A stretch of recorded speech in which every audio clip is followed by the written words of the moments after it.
क्या खैरियत पूछो जाड़ी श्रद्धा कपूर થઈ ગઈ છે कभी तो क्या फिरत पूछो तुम्हारे बिन दीवाने का क्या हाल है अंजाम है या मेरा होना तुम्हें है मेरा ये फिर भी ये दूरियां फिलहाल है હવે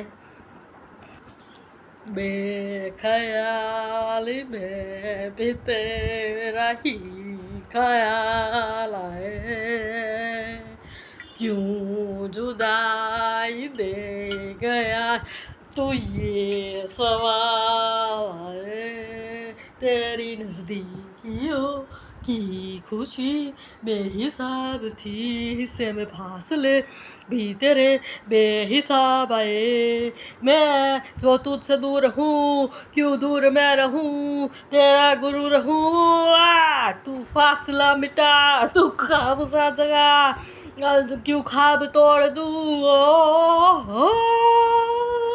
પછી શું કહે છે ઓ બરાબર શ્રદ્ધા કપૂરી ક્યાફિયત પૂછો કભી તો ખ્યારિયાત પૂછો આવી જાય છે બરાબર છે વાળ બાળ લઈને મસ્તીના એમાંથી ટ્રાન્સફોર્મેશન થઈ જાય છે શું થાય છે કે ભૂલી ગઈ ક્યું ગીત ગાતી હતી કબીર સિંહને ક્યું ગીત ગાતી હતી આ બે ખ્યાલી કબીર પણ શું ગીત હતું એ ભૂલી ગયો ક્યું હતું આ खैरियत पूछो कभी तो क्या फिर पूछो तुम्हारे बिन दीवाने का क्या हाल है અને આ ક્યું ગીત છે રે કબીરની બે ખ્યાલી પણ એ બરાબર છે તેરા ગુરુ મેં જો તુझसे दूर हूँ तेरा गुरु हूँ क्यों ख्वाब तोड़ दूँ બે ખ્યાલી મેં આવી હાલત છે પા ગદની થઈ ગઈ 15 મિનિટના હે ને હે રિટ્રોગ્રેડ એમનેસિયાને શોર્ટ ટર્મ મેમરી લોસ થઈ જશે 2 સેકન્ડની અંદર सो मैं तेरा कॉन्सेप्ट विचारो पप्पा मेरे को लाई हूँ पप्पा ने एक एंटरटेनमेंट के तौर पे है ना हूँ नाई ने निकली तो मैं मेरा वाल जो है ना तो तो ओली श्रद्धा कपूर थी ये वाल थया से मैं कीधु बराबर से फोन पड़ी गयो तो मैं कीधु के लाई हूँ से ने है બેઠા બેઠા 1 વાગી ગયો છે એટલે હમણાં તમે આવી જાઓ બરાબર છે તો મેં કીધું લાઈ પહેલાં મેં કીધું એક કોન્સેપ્ટ વિચાર્યો હું બુકો પડી હતી ને તો મેં કીધું લાઈ તો ઓલી નીકળે છે આપણે બી નીકળીએ હું બુકો લઈને કે ખૈરિયત પૂછો અને એ દુખિયારા થઈને 2 જણા એવી રીતે ગાય છે પાયમાં એ ગલઢુ સુશાંત સિંહ અને ગલઢુ શ્રદ્ધા કપૂરી બરાબર છે 2 જણા દુખિયારા થઈને એવી રીતે ગાતા હોય છે અને એ તો એની અંદર પછી મને એવું થયું હું મેં કીધું ભાઈ શ્રદ્ધા કપૂરી તો પાપાનું મેં કીધું અહીંયા લાઈન જોયું ને તમારે ઓલો વોર્ડરોબમાં તો મેં કીધું ભાઈ ગયા વખતનું ઓલું મેકડોવેલ ખીલાસ થઈ ગયું બરાબર છે આ કયું હતું મેકિન્ટોસ તો ખીલાસ થઈ ગયું મેં કીધું તો હા મેં કીધું લાયન ડેડી તો હજી તો મેકિન્ટોસ મૂકીએ મેં કીધું 2 દી થયા તો અડધું લાયન ડેડી બી ખલાસ કરી નાખ્યું છે 4 બોટલ ખાલી થયેલી મેકિન્ટોસથી તમે ફેંકી આવ્યા મેકિન્ટોસની મને તમે દીધી નહીં એ મેકિન્ટોસ કે ખબર નહીં મને નામ બી નહીં આવડતા આગળનું બી એક મસ્તીનું હતું ઓલું બ્લુ કલરની એક શેમ્પેન આવી હતી મોટી અને એક લીલા કલરની આવી હતી એક મેકડોવેલવાળા કેટલા આવી ગયા બરાબર છે નોન સ્ટોપ ટૂંકમાં અઠવાડિયાના હાલતા જ હોય છે બરાબર છે નોન સ્ટોપ દરરોજના અઠવાડિયાના ક્યાં તમે દરરોજના 2 પેક તો તમારા હોય જ છે બરાબર છે કબીર ગ્રેવાલની જેમ આપણે પાસે એ ગ્લાસ બી છે કબીર ગ્રેવાલ મેલા તમે કીધું હતું હું કે કબીર ગ્રેવાલ કોઈ મોટો ઇન્સાન નથી 25 રૂપિયાના ગ્લાસ ને એટલે એમાં કબીર ગ્રેવાલ પેદા થાય 75 રૂપિયાનો સફેદ સવાલ ખાલી મગનો હે ને સફેદ ચાના મગનો સવાલ છે ને તો સફેદ ચાના મગના સવાલથી વિદ્યુત જાંબલ પેદા થાય છે અને બકાડી બ્લાસ્ટ મેલા ગ્લાસથી કબીર ગ્રેવાલ પેદા થાય છે બરાબર અને મલેશિયાની અંદર જઈ આપણે મારા શબ્દો હું આવા ધંધા કરું છું બરાબર છે તો મને ખબર પડી એમ અને એક તમારું ઓલું ટ્રીમર બી છે બરાબર છે એ મને યાદ આવ્યું એટલે હું તમને કહું છું હું કબીર ગ્રેવાલમાં એલું છેલ્લા 10મા નંબરના ક્લિપમાં એ જમાનામાં મને બહુ ગમતું એનું સંગીત એનું મ્યુઝિક છે ને હે એ ઓલો કબીર ગ્રેવાલ ચોટલી મારીને આવે છે અને ઓલા એસ્કેલેટર ઉપરથી આમ ચડીને આવે છે અને ઓલી આયશા ગ્રેવાલ પાસે જતો હોય અને આયશા ગ્રેવાલ પાસે જઈને એમ કહે કે તો આયશા ગ્રેવાલ એમ કહે કે તુમ ક્યું આયો કબીર તો કે તુમસે મિલને આયા હું આયશા પણ એની પછીનો કાકી ડાયલોગ બી બોલે છે એ ડાયલોગ એની પહેલાં કે બીજા નંબરની ક્લિપમાં બદામી કલરનું જે પહેરીને બેઠો છે ને એ આ ઓલાને બેહાડ્યો છે ને અર્જુન રામપાલને, બરાબર. તો એને હું લાંબડો કહું છું, આને હું ટકલો નખો કહું છું. કોને? વિદ્યુત જામવાલને. એ આપણને બધાને ખબર જ છે, એમ કે મને બધાને એવા એ ટૂંકમાં એ જેવા જેવા ઇન્સાન એવી એવી વસ્તુઓ મારી અંદરથી ફૂટતી હોય છે. તો એ કંઈક ઓલી આયશા અગ્રવાલ માથામાંથી ખોડા કાઢતી હોય છે આમ કરીને, અને બુક લઈને બેઠી હોય છે, અને ઓલા વિસ્કીનો ગ્લાસ ઓલો આવીને દે છે. આ કોણ છે? આ કબીર ગ્રેવાલ, બરાબર છે.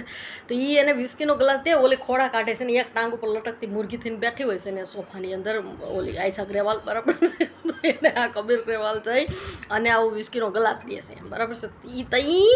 એ કાંક તઈ વાક્ય કહે છે કે આગળના ઓલામાં કંઈક વાક્ય કહે છે, પણ એ વાક્ય અહીંયા પેટ્રોલ પંપ ઉપર આ કબીર ગ્રેવાલ દૂસરી બાર આવે છે ને જ્યારે એસ્કેલેટર ઉપર પૂછડી મારીને એસ્કેલેટર ઉપર તઈ આ આયશા અગ્રવાલ પાસે પાછો એ ડાયલોગ રિપીટ કરે છે કે ભાઈ છે ને અને એ એમ કે તે મને એક જમાનામાં આ ડાયલોગ કીધો હતો એમ, એટલે હું અહીંયા આવ્યો છું. ઓલી એમ કહે છે કે તું ક્યું આવ્યો કબીર? તો કે તુમસે મિલને આયા હું આયશા, બરાબર છે. એટલે એમ કરી અને એ વાત કરે ને એટલે પછી એનો ડાયલોગ બોલે છે આ કબીર ગ્રેવાલ કે આયશા અગ્રવાલને એમ કે એક જમાનામાં તે જે મને કીધું હતું કે ઓલે પૂછડી લબડાવીને તું ખોડા કાઢતી સોફાની અંદર બેઠી હતી, મેં તને દારૂનો ગ્લાસ દીધો હતો કબીર ગ્રેવાલે, તે મને આ ડાયલોગ કીધો હતો. તો એ ડાયલોગ હું તને કહું છું પાછો, બરાબર છે. તો મને એ ક્લિપ ગમતી. એ ઓલો ક્લીન શેવ કરીને આવે છે ને, કોણ? આપણો આ કબીર ગ્રેવાલ, બરાબર. આપણું તમારું પડ્યું જ છે ને યા ટ્રીમર. હા, મને શબ્દો પણ થયા હતા. મારું લો થયો એવો છે ને, એ હું હાવ ગામડાની પ્રજાતિ એક નંબરની સેપસ હશે. અમારી પાસે આપી તમને ખબર જ છે, બરાબર છે.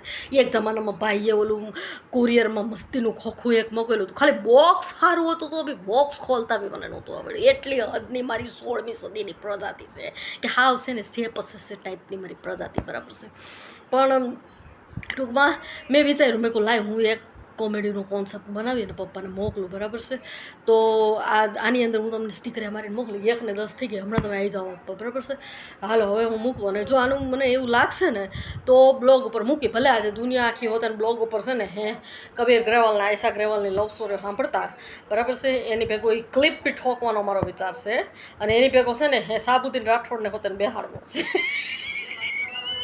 કે મને તમને વરઘોડો નીકળે છે.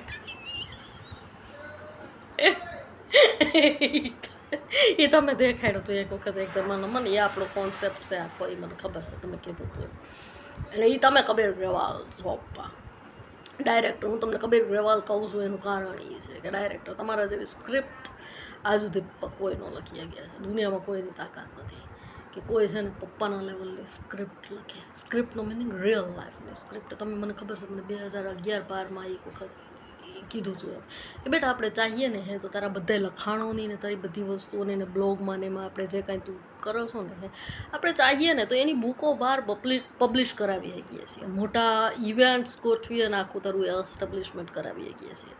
પણ બેટા એની કરતાં બી what matters is to live. મને આવા ઉચ્ચારના બી પ્રશ્નો છે. પાઉલ લીવ, LEAVEનું લીવ કહો ને પહેલેથી છે ને LIVE લાઈવ જીવવું, એને હું લાઈવ કહું છું. આ લોકો બધા એમ કે ટુ લીવ, હું એમ કહું કે ટુ લાઈવ.